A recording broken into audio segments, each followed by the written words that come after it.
ইসলাম যদি জয়ী হয় প্রত্যেকটা মুসলমান জয়ী হবে। ইসলাম যদি পরাজিত হয় মুসলমানদের ভূখণ্ডে প্রশ্ন জাগে, এই মুসলমানদের ভূখণ্ডে মুসলমানদের মন বুঝবে, মুসলমানদের চাহিদা বুঝবে, কোরআন হাদিসের মূল্যবোধ বুঝবে, এমন মানুষদেরকে আল্লাহ ক্ষমতা দেন নাই কেন? বেশিরভাগ মানুষই তো সংসদে গিয়েছে, আমরা যা দেখেছি বেশিরভাগ মানুষ ক্ষমতার আসনে বসেছে যারা ইসলামের মূল্যবোধ সম্পর্কে ধারণা কম রাখে। ইসলামী মূল্যবোধ যাদের ভিতরে নাই, ইলেকশন আইলেই টুপি মাথার দেয়, এইটাই সঠিক। বেশিরভাগ মানুষই হলো এমন, আল্লাহর সন্তুষ্টির জন্য ওরা নামাজ আদায় করে না। আল্লাহ তাআলা বলেন, ফাসল্লি লিরাব্বিকা ফাওয়াইলুল লিল মুসাল্লিন ফাওয়াইলুল লিল মুসাল্লিন আল্লাযীনা হুম আন সালাতিহিম সাহুন আল্লাযীনা হুম ইউরাউন। লোক দেখেন না নামাজ পড়ই আছে না নাই, ইলেকশন আইলে 6 ওয়াক্ত ঘুরে লাই। সেইটা কেমনে? আগের মসজিদে আসরের নামাজ 5টা 4টায় এন মুসল্লির কাছ থেকে দোয়া লইছে, আপনারা দেখুন যে পরের মসজিদও 6-4টায় গিয়ে দেখেন জামাত আরম্ভ হইতাছে। 7টায় কয় নামাজ যদি না পড়েন মনে করবো খালি টুহি মাথার দিয়ে ঘুরুন। তো বুঝা নাই যে আগে যে পড়ছি অসুবিধা নেই, নামাজ পড়া তো বালা কাম, ভালো কাম একটু বেশি হইলো তো অসুবিধা নাই, বুঝা নাই। উদ্দেশ্য কিন্তু মূল ভোট। আমার প্রশ্নটা যেই জায়গায়, প্রশ্নটা হলো আল্লাহর রাজত্ব, সমস্ত রাজত্বের মালিককে। আল্লাহ যাকে চান তারে দান করেন, এই কথাটাও কার? আল্লাহ যাকে চান তারই দান করেন, যার কাছ থেকে ইচ্ছা ছিনায় নেন। এটা স্বাভাবিক ব্যাপার। মালিক যিনি, ফয়সালাও নিবেন তিনি। মুলকিয়ত যার, সমস্ত ক্ষমতা তো তার। প্রশ্ন হলো আল্লাহ পাক এই পর্যন্ত সব সময় রাজত্বের চাবিকাঠি শুধু দিলেন এমন লোকদেরকে যারা ধর্ম সম্পর্কে মূল্যবোধ কম জানে, কম রাখে। দুনিয়ার জন্য ধর্মকে বলি দিয়ে দেয়, দাফন করে ফেলে। দুনিয়ার পদ পদবীর মূল্য যারা বেশি বুঝে, আখেরাত সম্পর্কে কম, এদের হাতেই চাবিটা কেন দেন? এই প্রশ্নটা জাগে না জাগে না? তাহলে তো আমরা একজাত হই। আমার প্রশ্ন জাগছে, এই জন্য আপনাদের সামনে জিজ্ঞাসা করলাম। وَتُعِزُّ مَن تَشَاءُ وَتُذِلُّ مَن تَشَاءُ بِيَدِكَ الْخَيْرُ إِنَّكَ عَلَى كُلِّ شَيْءٍ قَدِيرٌ। ইজ্জতের মালিকও আল্লাহ, জিল্লতের মালিকও আল্লাহ, যারে যেটা ইচ্ছা সেটা দেন। এর দ্বারায় বোঝা যায় মুলকিয়ত আর ইজ্জত আলাদা বিষয়। শুধু পদ পাইলেই সম্মানী এমন না। অনেক মানুষ এমন আছেন, বহুত মানুষকে আল্লাহ পদ দিয়া চরম বেইজ্জতি করেছে। পদ পাইলেই তুমি লাভ দেওয়ার সুযোগ নাই, পদ পাইলেই ইজ্জত না। এমন মানুষও তো এই জমিনে বহুত আছেন যাদের কোনো নির্দিষ্ট পাওয়ারফুল চেয়ার নাই, কিন্তু সম্মানের অভাব নাই। যাদের জুতাগুলো টানার জন্য বহুত চেয়ারওয়ালারা দৌড়ে, আছে না নাই? ইজ্জত আর পাওয়ার দুই জিনিস। আল্লাহ রব্বুল আলামিন যারে যেটা ইচ্ছা সেটা দেন, যার কাছ থেকে ইচ্ছা ছিনায় নেন। আমার আপনার প্রশ্ন হলো মনের তামান্না, আয় আল্লাহ, এই ভূখণ্ডের রাজত্ব পাওয়ার ক্ষমতা যদি ইসলামী মূল্যবোধ বুঝনেওয়ালাদেরকে দিতেন, এমন ব্যক্তিদেরকেই যদি দিতেন যারা ইনসাফ ভিত্তিক চলাফেরা করবে। কেমন ইনসাফ?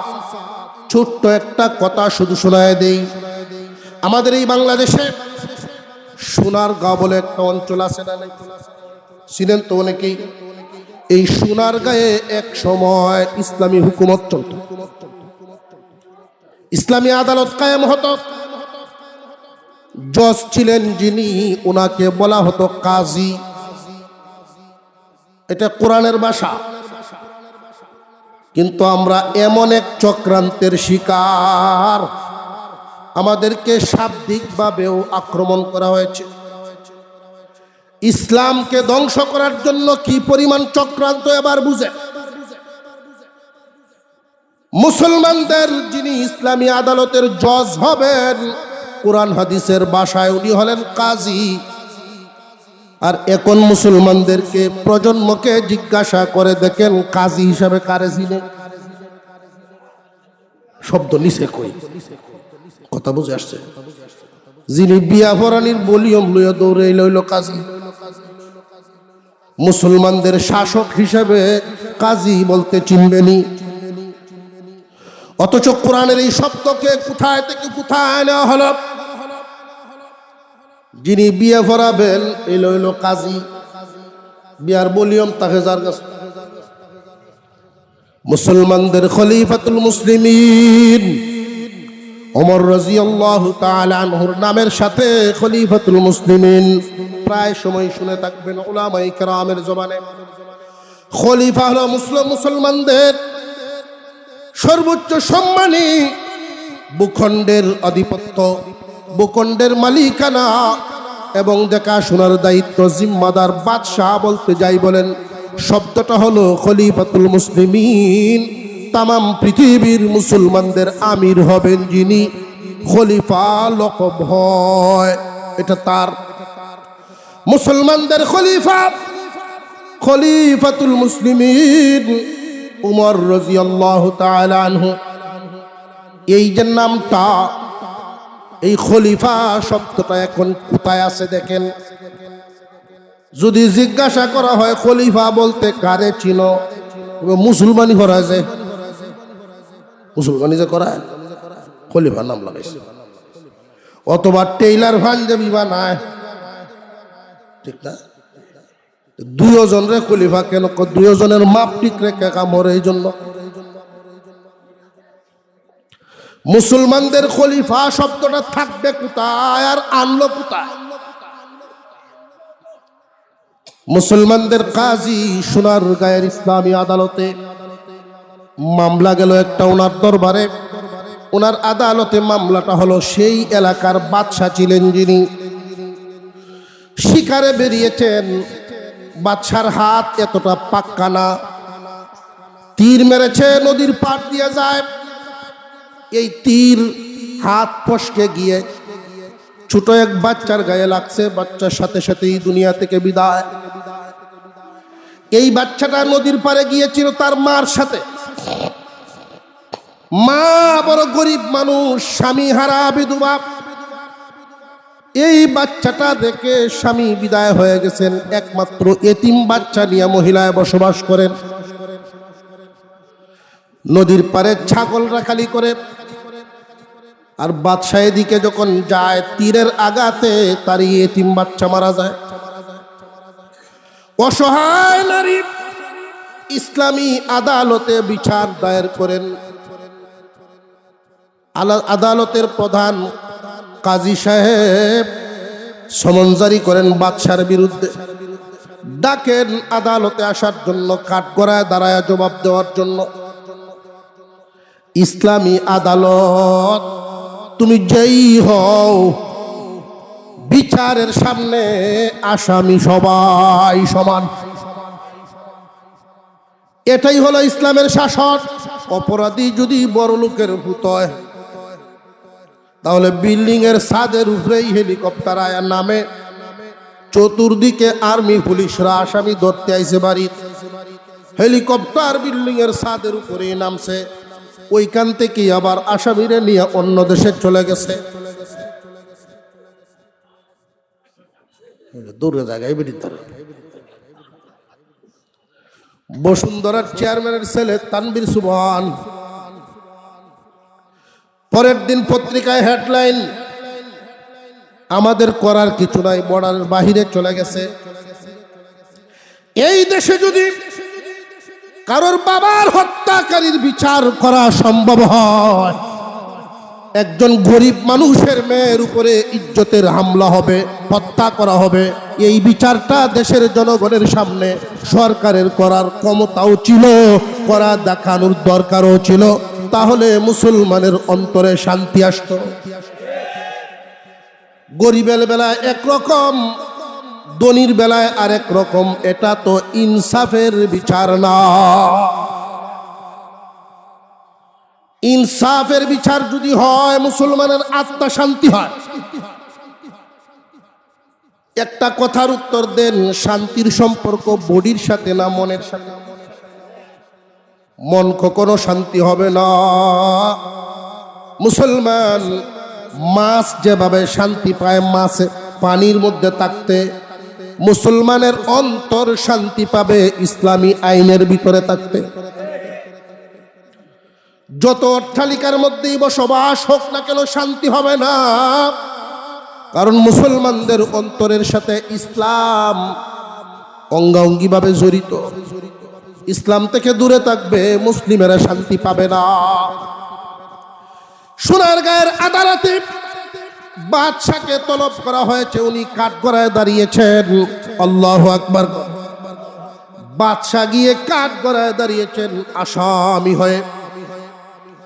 কাজী সাহেব জিজ্ঞাসা করেছেন, এই খুন কি তুমি করেছো কিনা? আপনিও বলেন নাই, কারণ সে এই মুহূর্তে বাদশা না, একজন আসামির বেশে কাঠগড়ায় দাঁড়িয়েছে। তুমি কি এই অপরাধ করেছ? বিধবা মহিলার বাচ্চাকে খুন করেছ? জি হ্যাঁ, আমার ভুল ক্রমে খুন হয়ে গেছে, হাত ফসকে তীর অন্যদিকে চলে গেছে, আমি বুঝতে পারি নাই। এখন ফয়সালা কি হবে? তুমি কি জরিমানা দিবে নাকি খুনের বদলা খুন, তুমি ফাঁসির কাস্টে ঝুলবে? কি করবে বলো? যে আমি মেনে নিলাম, জরিমানা আদায় করলাম, মহিলাকে খুশি করে বিদায় দেওয়া হলো। অন্য কোন রাজা বাদশাহ যদি হইতো, জজ কি চেয়ারে থাকতে পারলো না? বিচারের আগেই জজ বিদায়। ইসলামী আদালত ইনসাফের আদালত। বাদশাহও কেমন মানুষ ছিলেন, আল্লাহ ওই অঞ্চলে কেমন মানুষদেরকে দায়িত্বশীল বানিয়েছিলেন, ক্ষমতার মালিক আল্লাহ দিয়েছিলেন আল্লাহ ওয়ালাদেরকে। বাদশাহ জরিমানা দেওয়ার পর উনি উপস্থিত মানুষদেরকে উদ্দেশ্য করে বলেন, আল্লাহর শুকরিয়া আদায় করি, আমার দেশের আদালতে এমন একজন সাহসী জজ বসা আছে। উনি যদি আমার বিরুদ্ধে এইভাবে কঠোর হয়ে বিচারটা না করতেন, তাহলে কসম করে বলি আমি তরবারি দিয়ে উনার ঘাড় কেটে দিতাম।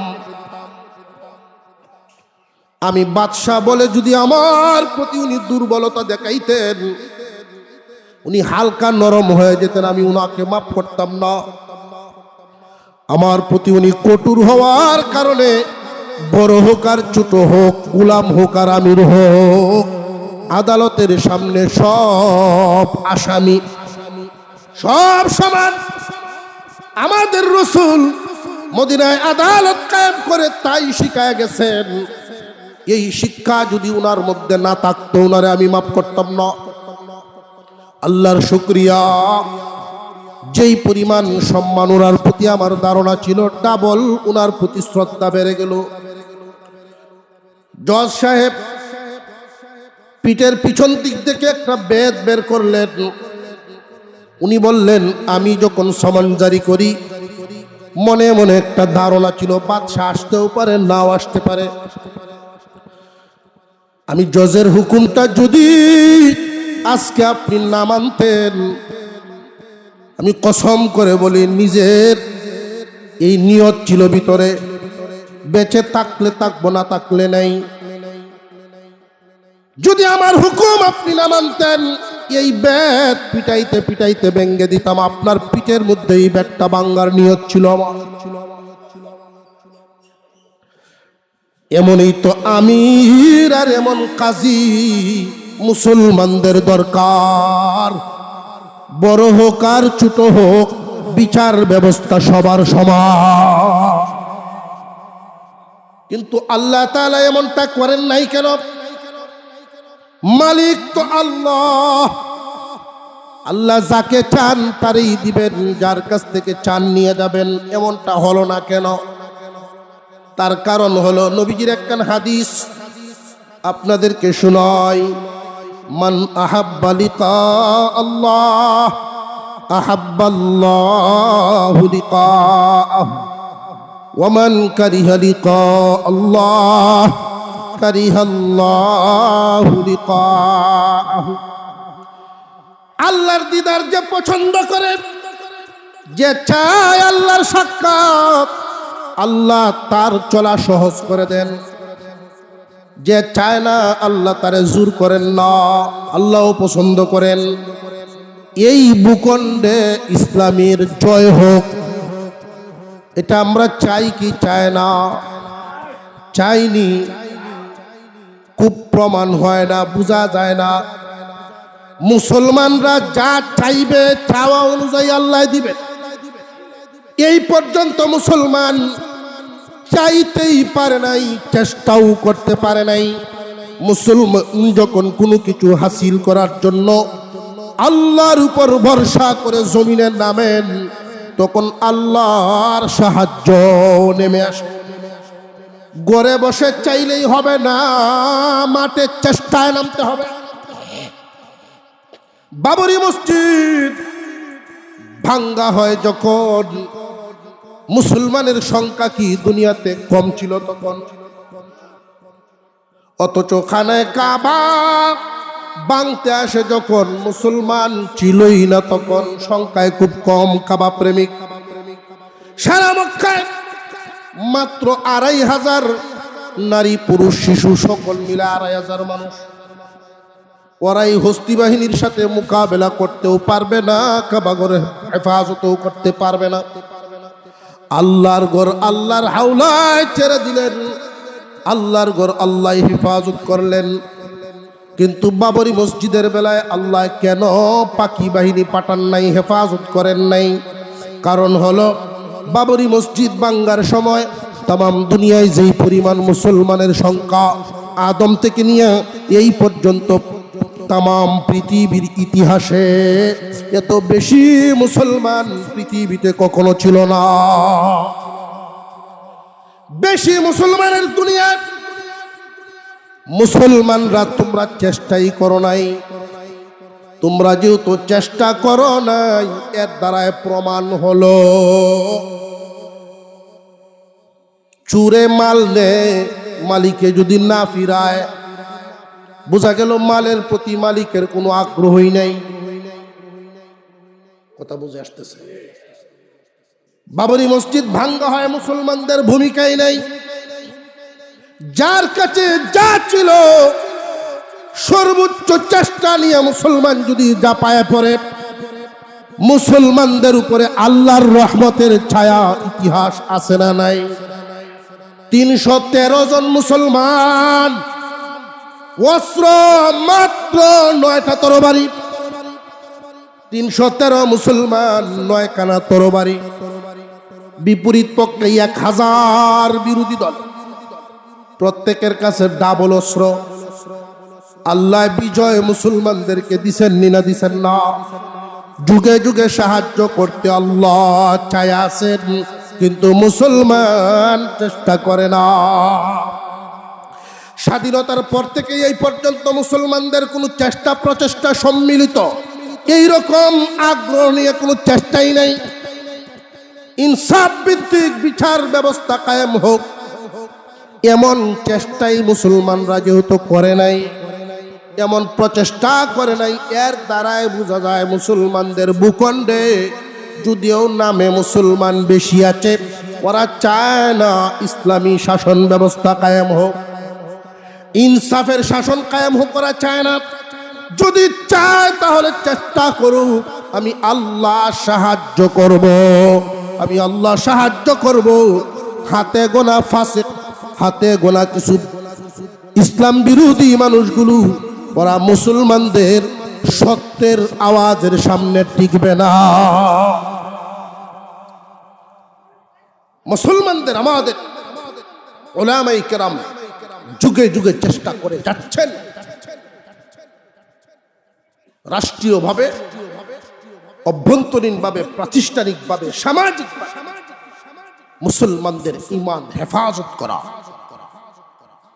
মুসলমানদের ঈমান হেফাজত করা প্রত্যেকের নিজ নিজ দায়িত্ব। ঈমান নষ্ট হয়ে যায় যেই কারণে, এগুলো সতর্ক করা আলেম ওলামাদের দায়িত্ব। কোন একটা বাজারে পাহারাদার থাকে, দেখছেন প্রত্যেক বাজারে পাহারাদার আছে। তো আমরা যেহেতু রাত্রে চলাফেরা করি, প্রায় সময় দেখি, খেয়াল করি, পাহারাদাররা তো যে কাতরাটা থাকে। আমি একদিন এক পাহারাদারকে কইছি, ভাই আনন্দ দিয়ে কাতরাটা একটু আতায় দিই। এটা যেই মানের কাতরা, 5-7 জন 10 জন ডাকাত যদি বাজারে ঢুকে, এই কাতরা দেওয়া মোকাবেলা আসার দুইটা গুলে খায় তুছে 10-12 বছর আগে লাগাইছিলাম, যে আর বদলাইছে। তাহলে এটি কিতা রাখতো, এটা শু ভালো হয়ে একটা কুত্তারে বাড়ি দিল, ভাঙ্গি উঠে যাবে। রাহুলের কাজ কি? পাহারাদারের কথাটা এখনো আমার মনে আছে। আমার কাজ হইল, যদি কোনো ডাকাত দল বাজারে ঢুকে সতর্ক করা, প্রথমে ডাকাত দলদেরকে বুঝায় না করা, সাবধান, অন্যায় কাজ করা যাবে। যদি শুরু করে দেয় এদের সাথে মাইর করা গিয়া আমার একলার কাজ না। সারা বাজারে ঘোষণা দিয়া মালিকদেরকে সজাগ করা আমার কাজ। যার যার মালের হেফাজত জার্জি করব। কথা বুঝে আসছে? এখন যদি কোনো দোকানদার এই ডাক শোনার পরেও সে মনে করে না একটু গোয়াইল, তাহলে তার মাল ছুঁড়ে নিব, এটা অস্বাভাবিক কিছু না, কারণ মালের প্রতি আর কোনো দয়াই নাই।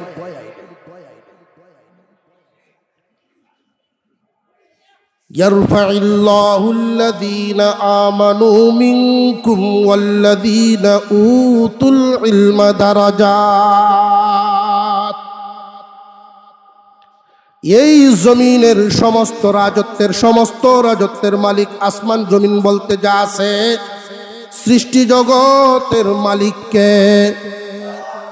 যাকে ইচ্ছা দান করেন, যার কাছ থেকে ইচ্ছা চিনায় নেন।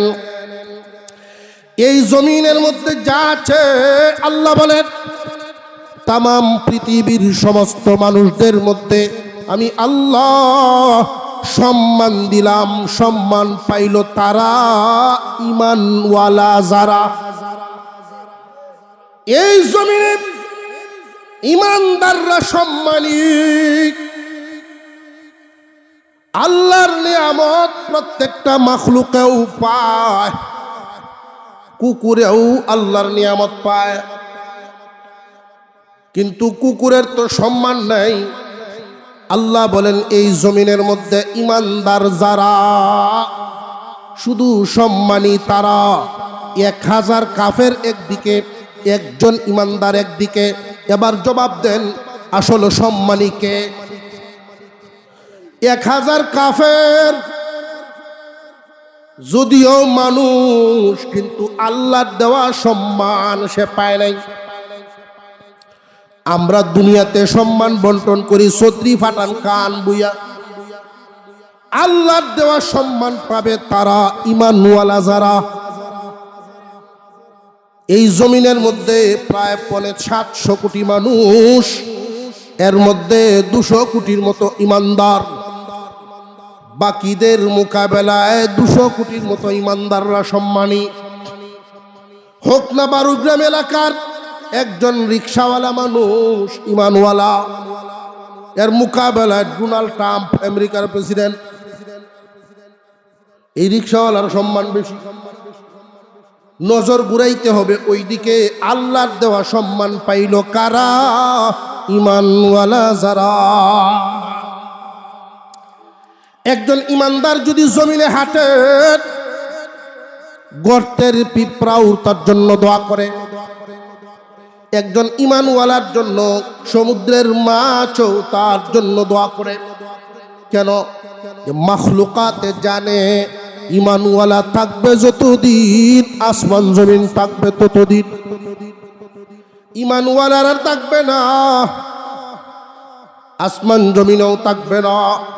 এই জন্য মাখলুকাত দোয়া করে ইমানদারের জন্য। তামাম পৃথিবীর জমিনে ইমানওয়ালা সম্মানী।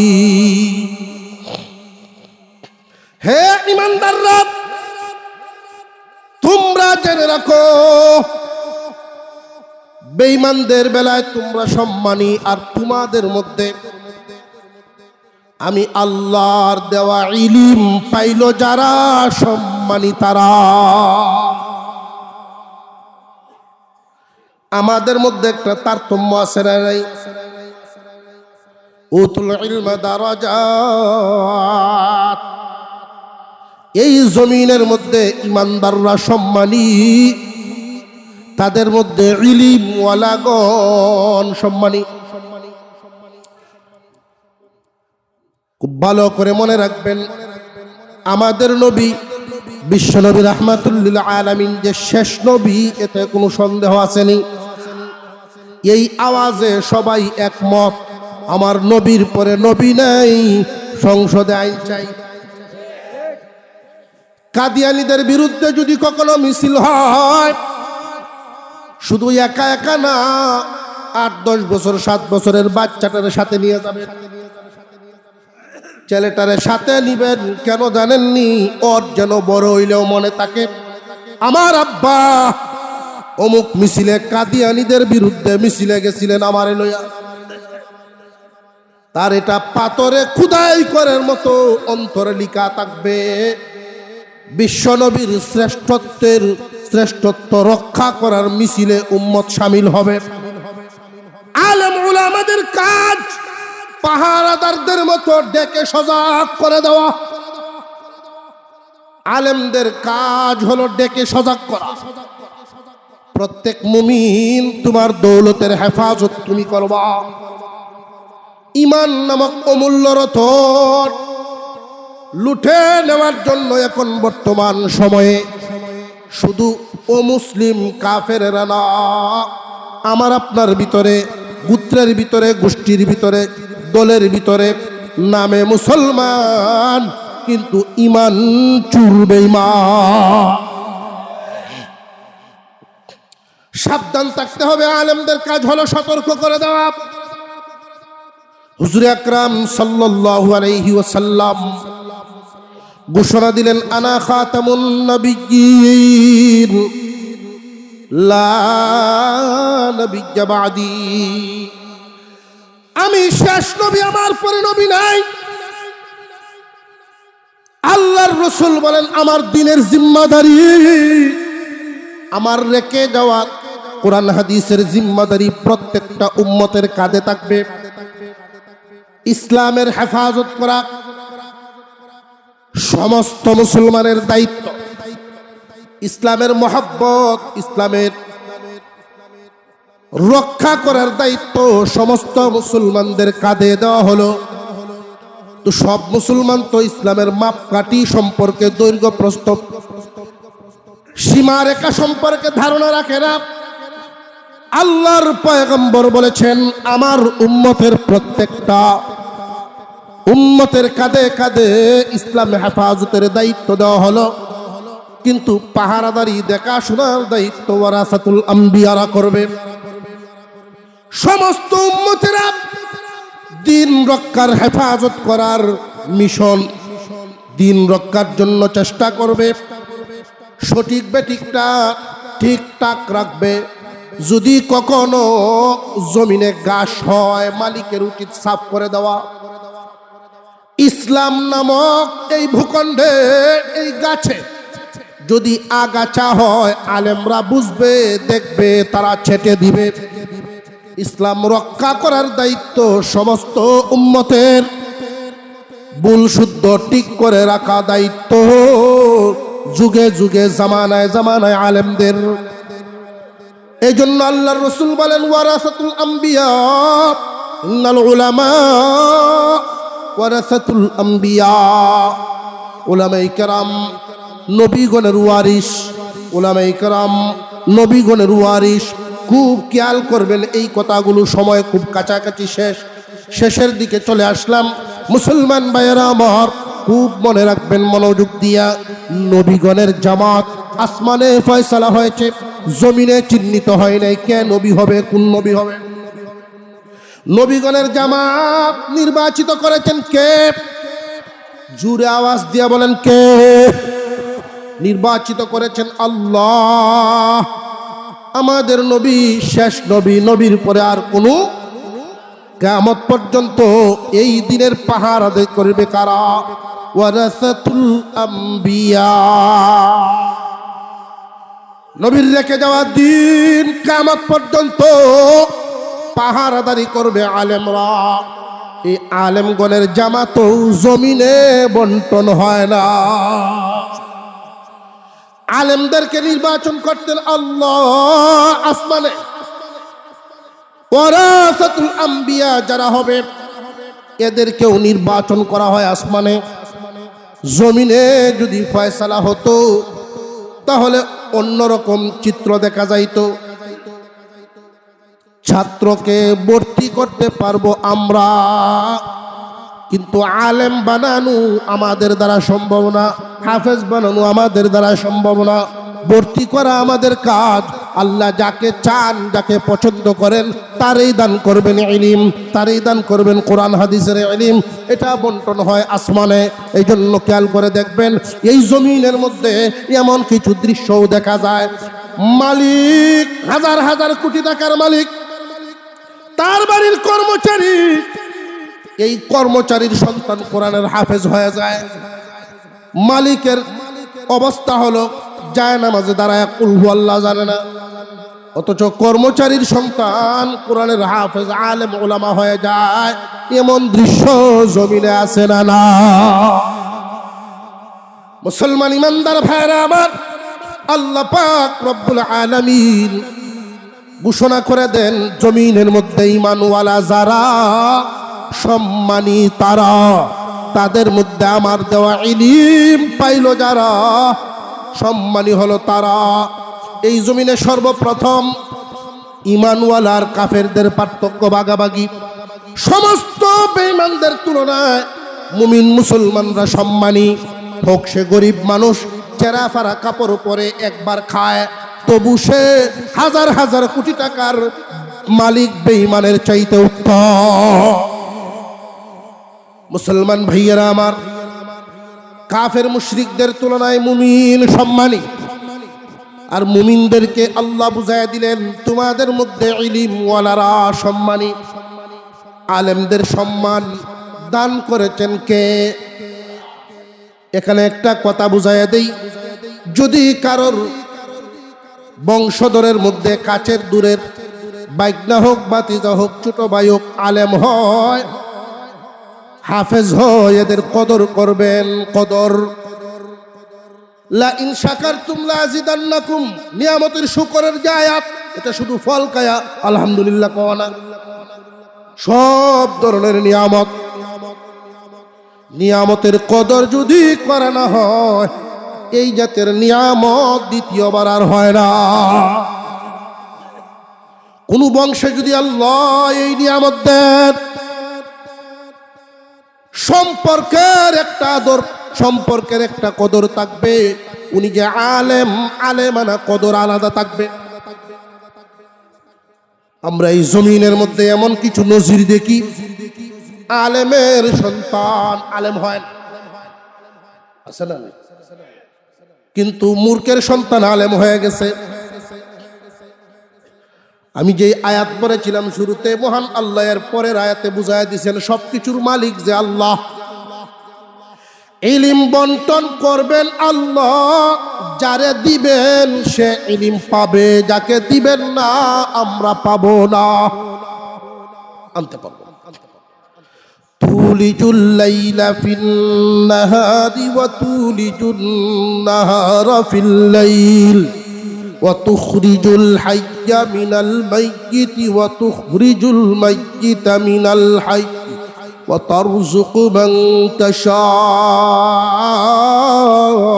বিগাইরি হিসাব। আল্লাহ বলেন রাতের ভিতরে দিনকে ঢুকায় দেওয়া, দিনের ভিতরে রাতকে ঢুকায় দেওয়া, এই ক্ষমতা কার? কখনো রাত হয়ে যায় 15 ঘন্টা, দিন হয় 9 ঘন্টা। কখনো রাত হয় 9 ঘন্টা, দিন হয়ে যায় 15 ঘন্টা। ঠিক না? ঠিক। এই যে দিনকে লম্বা করেন, রাতকে ছোট করেন, রাতকে লম্বা করেন, দিনকে ছোট করেন, ক্ষমতা একমাত্র কার?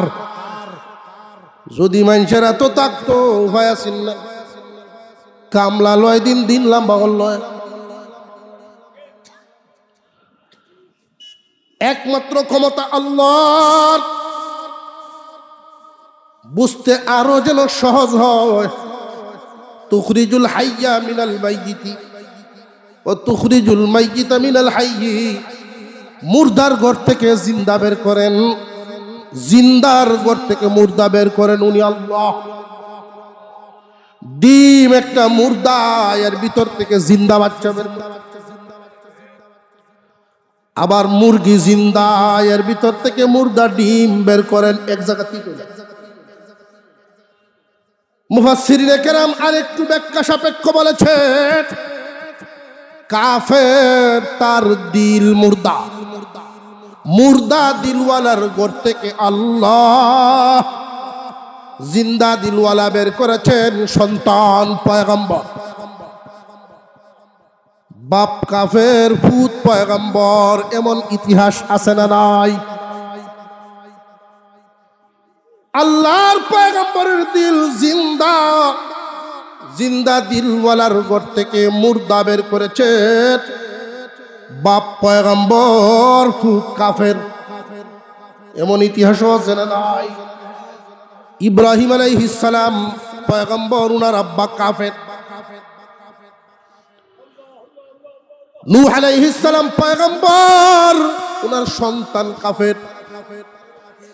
এজন্য মূর্খের ঘর থেকে শিক্ষিত বের করা, শিক্ষিতর ঘরে মূর্খ বের করা কার কাজ?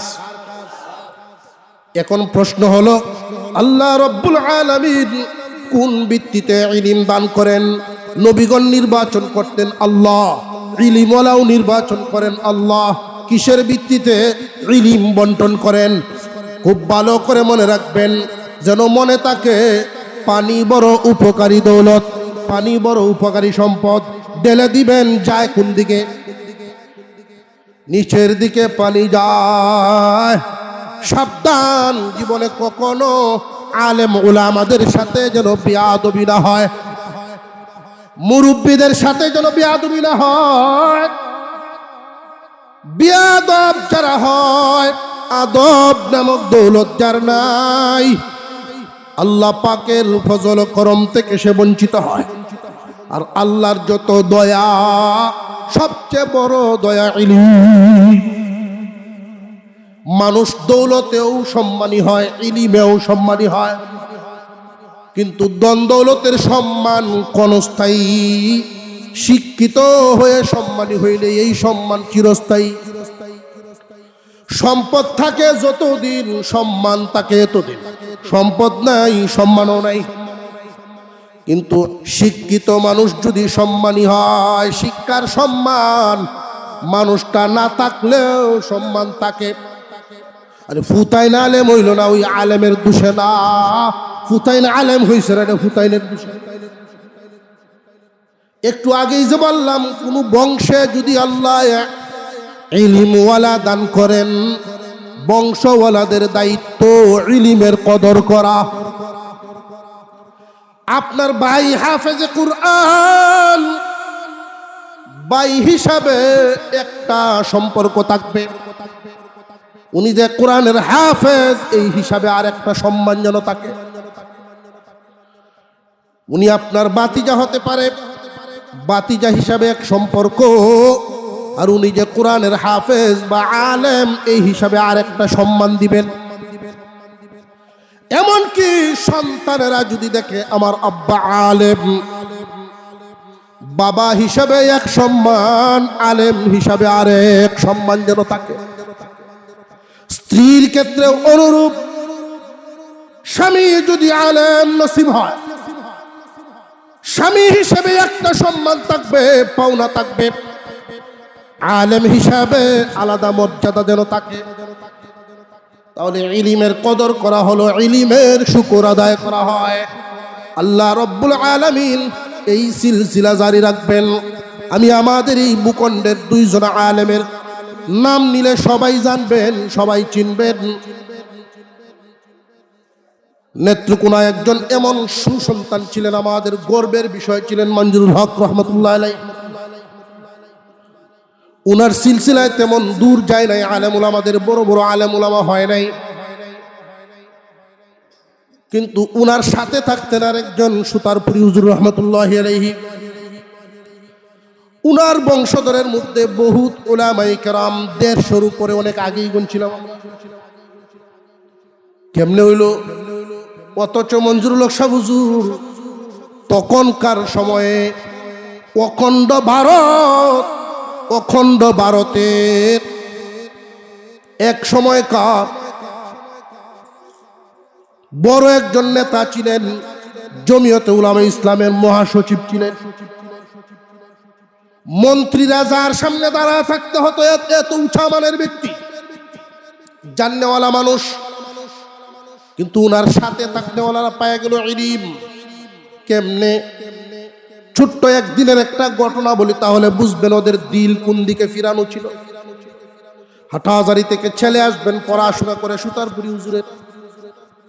বাপ অনেকক্ষণ যাবত সুতারপুরি হুজুর অপেক্ষায় রইলেন, ফুতাইব ট্রেনে আইসা আবার গরিপুর থেকে যাইব ওইদিকে, আর নেত্রকোনা গিয়ে নামলে পরে যাইব সুতারপুর। অনেকক্ষণ থাকতে থাকতে পরে ঘুমায় গেছেন। তাহাজ্জুদের আগ মুহূর্তে সুতারপুরি হুজুরের ছেলে বাড়িতে গিয়া পৌঁছছেন, বাবারে ডাক দিয়া ঘুম ভাঙ্গায় না। ছেলে চিন্তা করে উনি আমার বাবা যেমন একজন আলেম হতো। মিশকাতে পড়েন তখন তিনি এটা ভাবতেছেন, আব্বার ঘুমটা কেমনে ভাঙ্গাই। উনি তো শুধু আমার আব্বা না, উনি একজন আলেম। বারান্দায় যে বন ছিল, বনের মধ্যে উনি শুয়ে রয়েছেন, ঘুমাই গেছেন, ক্লান্ত শরীর। ফজরের আগ মুহূর্তে সুতারপুরি হুজুর উঠলেন, উঠে দেখেন বারান্দায় শুয়ে রয়েছে, সাদা কাপড় পরা। প্রথমে চেনা যায় না, কে কে বলে চিল্লাইতেছেন, তো উনি ঘুম থেকে উঠে গেছেন। যখন দেখলেন উনার ভূত, কিরে ভূত, তোমার জন্য তো আমি অপেক্ষায় থাকতে থাকতে পরে একটু খাইতেছি, এইখানে কেন তুমি শুয়ে রইছ? আব্বা, আমি আসছি আরো অনেকক্ষণ আগে, ডাক দেই নাই, আপনি তো শুধু আমার আব্বা নন, একজন আলেম, আপনার ঘুম কেমনে ভাঙ্গাই? এই চিন্তায় আমি ডাকটা দেই নাই, আমি ওইখানেই শুয়ে রইছি। উনি বুকের সাথে জড়ায়া এমন ভাবে ধরে চোখের পানি ছেড়ে দিয়েছেন। আল্লাহ রব্বুল আলামিন ওই রকম দিল এদেরকে দান করেছেন, ওই সিলসিলার মধ্যে হাফেজ আলেম জারি হয়। অন্তত আলেম এবং ইলমের মোহাব্বত যার অন্তরে থাকবে। আলোচনা শেষ মোটামুটি। মান আহাব্বাল ইলমা ওয়াল আলিমা লাম তুকতাব লাহু খাতিয়াতু আইয়াম হায়াতিহি। যেই অন্তরে ইলম এবং আলেমদের মোহাব্বত থাকবে, 1 নম্বর নিয়ামত, সগীরা গুনাহ লেখা হবে না। 2 নম্বর নিয়ামত, আল্লাহ তাআলা এই বংশে আলেম নামক নিয়ামত দিবেন। 3 নম্বর নিয়ামত, ইমানের সাথে মৌত দিবেন। 4 নম্বর নিয়ামত, হাসরের মাঠে আলেমদের সুপারিশ নসিব হবে। আল্লাহ পাক আমাদের ইলমের আলেমদের কদর বুঝার তৌফিক দেন বলুন আমিন। এই ভূখণ্ডে আল্লাহর দ্বীন কায়েম চাই কি চাই না, এই প্রচেষ্টায় নিজেকে লাগিয়ে রাখার তৌফিক দেন বলুন আমিন। এই জমিনে ইনসাফের আদালত কায়েম, এই চেষ্টা নিজের করতে হবে। ঘরে বসে চাইলে হবে। এই চেষ্টায় কি কখনো জবানের কথা বলছেন কিনা, এই চেষ্টায় কি দুই কদম হাঁটছেন কিনা, ওইটা আল্লাহর কাছে ব্যাপার। ওই চেষ্টায় যেন নিজেকে থাকার তৌফিক দেন বলুন আমিন। সময় এখন আসছে পরিবর্তন করা, এই সময়কে কাজে লাগায় দেবেন। আল্লাহ আমাদেরকে আমলের তৌফিক দেন, আমরা বলি আমিন। আমি আপনাদের কাছে দোয়া চাই। আমি মাদ্রাসার ছাত্র, নগণ্য এক তালিবে ইলম। আমিও দোয়া করি, আপনারাও দোয়া করবেন আমাদের এই মাদ্রাসার জন্য। মন থেকে দোয়া করি, মাদ্রাসার কোনো সুনাম শুনলে দূর থেকে মন ভরে যায়, কারণ এটা আমার। এই মাদ্রাসার যদি সুনাম হয়, আমাদের মুখ উজ্জ্বল হয়। আল্লাহ তাআলা যেন সব সময় এই প্রতিষ্ঠানকে আলোকিত করে রাখেন, বলুন আমিন। আসমানি জমিনি সর্বপ্রকার ক্ষতির থেকে হেফাজত। পৃথিবীর বিভিন্ন দেশ থেকে ইলম হাসিল করার জন্য সেখানে জমা হয়েছে। এক দেশ থেকে আরেক দেশে আসছে, ইচ্ছা করলেই বাড়ি করে যেতে পারে। হিন্দু অধ্যুষিত এলাকা, মুসলমানদের সাহায্য পায় না এমন জায়গা। কাসেম নানতুবি রহমতুল্লাহি আলাইহি এই দৃশ্যটা দেখে আর সামনের দিকে অগ্রসর হন নাই, সোজা পিছিয়ে চলে আসছেন আর নিজেকে বড় যোগ্য ভাবছেন। মাদ্রাসা তো খুললাম, ইলমের মারকাজ তো খুললাম, কিন্তু উপযুক্ত ব্যবস্থা দিতে পারছি না। তালেবে ইলমরা না খায়া কষ্ট করছে, আল্লাহর কাছে কি জবাব দিব? না কোনো কিছু একটা তো করতেই হবে, অন্তত একবার যেন তারা খাবার খাইতে পারে একটা ব্যবস্থা করে দেই। সামনের দিকে অগ্রসর হচ্ছেন আর ভাবছেন, অগ্রসর হচ্ছেন আর ভাবছেন কারোর বাড়িতে কোনো কাজ করেও যদি কিছু পয়সা পাই, একবার বোর্ডিংয়ে রান্নার ব্যবস্থা করাই। কিন্তু উনাকে কে কাজ দিবে, কে কাজ দিবে? যারা চিনে তারা তো কোনো আলেমকে কোনোদিন কামলা নিবে না, সম্মানী হিসেবে রাখবে, বরং কিছু হাদিয়া দিয়ে বিদায় দিয়ে দিবে। এমন জায়গায় গেলেন অনেক দূর, যেই জায়গাটা একটা সদরঘাট। ওই এলাকার মানুষও কাসেম নানতুবির নাম জানে, কিন্তু চেহারা চিনে না। ওই সদরঘাটে গেলেন, ওইখানে একটা লঞ্চ ঘাট। লঞ্চ বা নৌকা দিয়ে মানুষে যখন জিনিসপত্র আনেন, এগুলো উঠা নামা করানোর জন্য নির্দিষ্ট কুলিরা থাকে। ওই কুলিদের সাথে গিয়ে আলোচনা করেন, ভাই সকল, এই কাজ তো তোমাদের জন্য, আমাকে একটু সুযোগ করে দাও, আমার অনেক বড় একটা পরিবার না খায় আছে। আমার পরিবারের সদস্যরা বড় ভালো,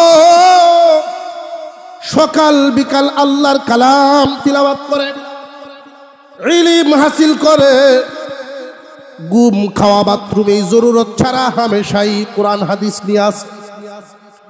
আমার এই সদস্যরা না খায় আছে 3 দিন যাবত। এদের কষ্ট আমি সহ্য করতে পারছি না, আমার একটু কাজের সুযোগ করে দাও।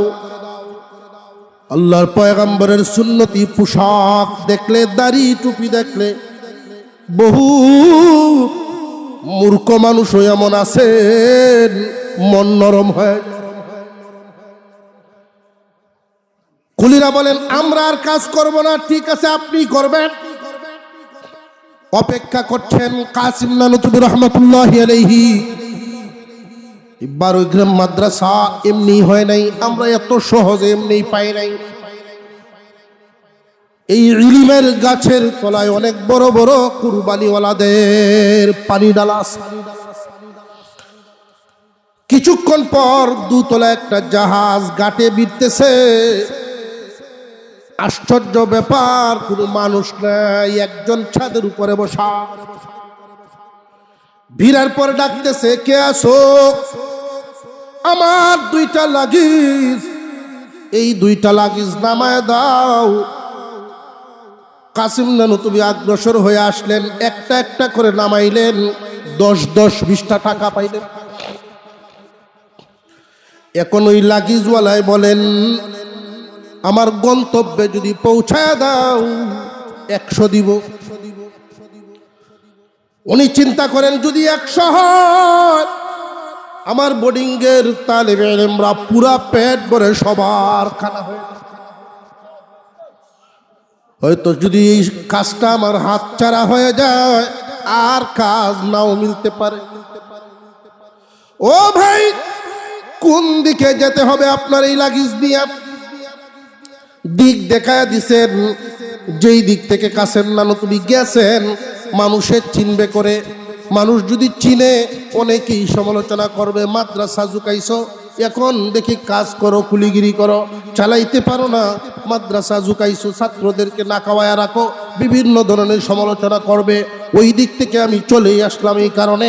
এখন লাগেজ নিয়ে যদি ওই দিকেই যেতে হয়, ভাবতেছেন, আবার স্মরণ হয়ে গেল ওই একটা গোষ্ঠীর কথা মনে হয়ে গেছে।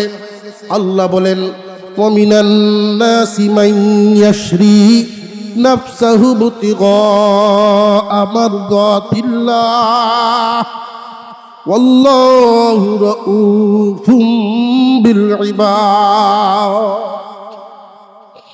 মানুষের মধ্যে এমন কিছু মানুষ আছে আল্লাহর সন্তুষ্টির জন্য সব কুরবানি করতে পারে। আমার একটু সম্মান নষ্ট হবে, এতে যদি তালিবে ইলমদের উপকার হয়, আমি আমার সম্মান কুরবানি দিলাম যেন ওই কুরবানিওয়ালাদের ত্যাগীদের কাতারে নাম লেখাইতে পারি। উনি বলেন, লাগেজ উঠায় দেন। দুনু লাগেজ মাথায় নিলেন। আল্লাহর দ্বীনের জন্য যদি কেউ এমন কুরবানিওয়ালা হয়ে যায়, আল্লাহর রাস্তায় যদি এমন কুরবানিওয়ালা হয়, নফসের বিরুদ্ধে যায়, আল্লাহর সন্তুষ্টিরে প্রাধান্য দেয়, আল্লাহু রাউফুম বিল ইবাদ, এদের প্রতি আল্লাহ দরদি হয়ে যান, আল্লাহ বড় নরম হয়ে যান। কাসিম নানুতুবি যাইতেছেন লাগেজ নিয়ে ওই লোকটার পিছনে পিছনে। উনি ভাবতেছেন, একজন বুড়া মানুষ বাড়ি বাড়ি 2 লাগেজ একসাথে কেমনে মাথায় বহন করে। ঘাড় ঘুরায় তার হালত দেখার জন্য দেখলেন, তাকায়া পিছন দিকে উনি তাকায়া আজীব হয়ে গেলেন। উনি লক্ষ্য করে দেখেন, এই 2টা লাগেজ কাসিম নানুতুবির মাথায় নাই, আধাত উপর দিয়ে শূন্য ভেসে যায়। আল্লাহ যে দরদি হয়ে যান, মর্যাদা বেড়ে যায়। উনি সাথে সাথে থামলেন, বললেন, লাগেজগুলো নামান। আপনি কি মানুষ নাকি জিন? আগে পরিচয় দেন। কে আপনি? আপনার নাম কি? চোখের পানি ছাড়েন আর বলেন, আল্লাহর নামটাও বুঝি আর গোপন রাখলা না। ভাই, আমার নাম কাসিম নানুতুবি, আমি মাদ্রাসা করছি দেওবন্দ। আমার তালিবে ইলমরা না খায় আছে 3 দিন, নিরুপায় হয়ে আমি এই কাজ নিলাম। বিনিময়ে আমি যা পাইব একবেলা খাবারের ব্যবস্থা করব। এই লোকটা সোজা দাঁড়ানো থেকে হুজুরের পায়ে পড়ে গেছে, জোরে ধরে কান্দে আর বলে, হুজুর আমি চিনতে পারি নাই। আমি গত 3 রাত যাবৎ ঘুমাইতে, গত 3টা রাত চলে গেছে, আমি ঘুমাইতে পারি না। বিশেষ করে গত রাত আল্লাহ রব্বুল আলামিনের পয়গম্বর মদিনাওয়ালা আমারে ধমক মারলেন, ধমক, তোমার এই দৌলত কোন দিন কাজে লাগাইবি রে? আমার নবীর আমার বাগানের তালিবে ইলমরা না খায়া থাকে, এই 2 লাকিজ ভর্তি পয়সা টাকা নিয়ে আপনার মাদ্রাসার দিকে রওনা দিয়েছি। এগুলো আপনার মাদ্রাসার বোর্ডিং এর বাচ্চাদের জন্য দেওয়া হয়, বোর্ডিং এর তালিবে ইলমদের এগুলো যেন দেওয়া হয়। আমি নিয়ে আসছি 3 রাত যদি আমি ঘুমাইতে পারি না। এই মাদ্রাসাগুলোর মূল গুরালি মদিনাওয়ালা হুজুর সাল্লাল্লাহু আলাইহি ওয়াসাল্লামের নিকট পর্যন্ত আমাদের এই ভারতবর্ষে সর্বপ্রথম দারুল উলুম দেওবন্দ থেকে শুরু। দারুল উলুম দেওবন্দে যারা কুরবানি দিয়ে গেছেন তাদের ইতিহাস অনেক লম্বা লম্বা ইতিহাস। এই কুরবানিওয়ালারা যে সমস্ত কুরবানি করে গেছেন, মনে রাখবেন জায়গায় জায়গায় দৌড়ে হাদিস মাদ্রাসা, হাদিসের কিতাব পড়ানেওয়ালা মাদ্রাসা, সব জায়গায় ইচ্ছা করলেই করতে পারে না। এইখানেও বড় বড় মানুষদের কুরবানিওয়ালা লোকদের ত্যাগ আছে।